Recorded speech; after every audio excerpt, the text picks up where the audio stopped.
CIA officer Tyrone Woods was one of the 4 men who was killed in Benghazi that night. The agency, under Mike Pompeo, as Catherine just pointed out, issued a statement earlier today, and here's a bit more of that.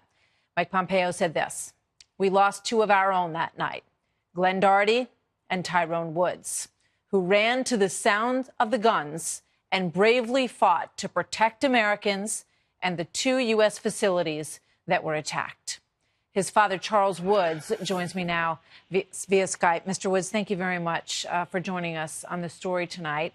Your reaction today when you heard this news? Well, first of all, this is a total miscarriage of justice. An accessory to murder is also guilty of murder. Speaking as a retired attorney, if you have a bank robber who's driving the getaway car, he is just as responsible for murder as his accomplice that goes into the bank and pulls the trigger. For that reason, Khatallah should have been convicted of murder as well as being an accessory. Yeah, I mean, it's amazing when you hear the efforts that went into bringing him in, to gathering evidence on him, the reward that was given, and you hear President Obama mention his name clearly in the statement that he made about what happened that night. Were you surprised at the outcome today? Yes, I am. Like I say, an accessory to a murder is guilty of murder legally just as much as the person who pulls the trigger. And for that reason, this definitely should be appealed. The other thing that really bothered me about this case from the very beginning is the previous administration granted this foreign terrorist American constitutional rights. And that should not have happened.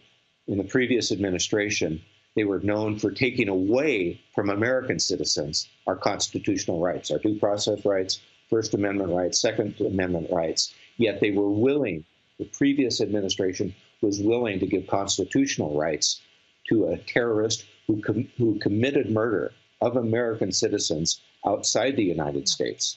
Should have been tried and convicted in a military trial, and he probably would.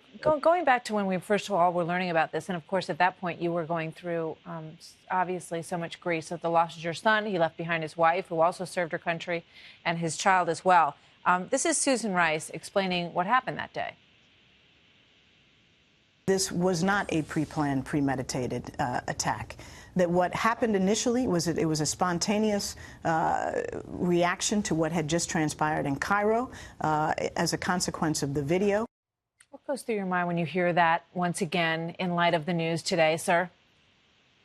Well, when the bodies came into Andrews Air Force Base, I had the privilege of meeting Hillary, and she mentioned at that time the same thing, that we are going to arrest the video maker that was responsible for the death of your son.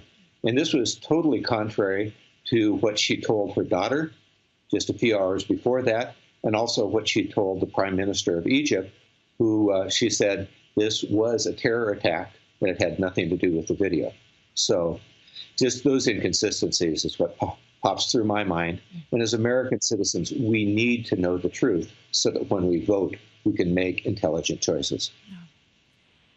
Thank you very much, Mr. Woods. I wish you had, more justice today to talk about tonight. And we want to thank you for the sacrifice that your family made and your son's sacrifice for this country as well. Thank you very much, sir.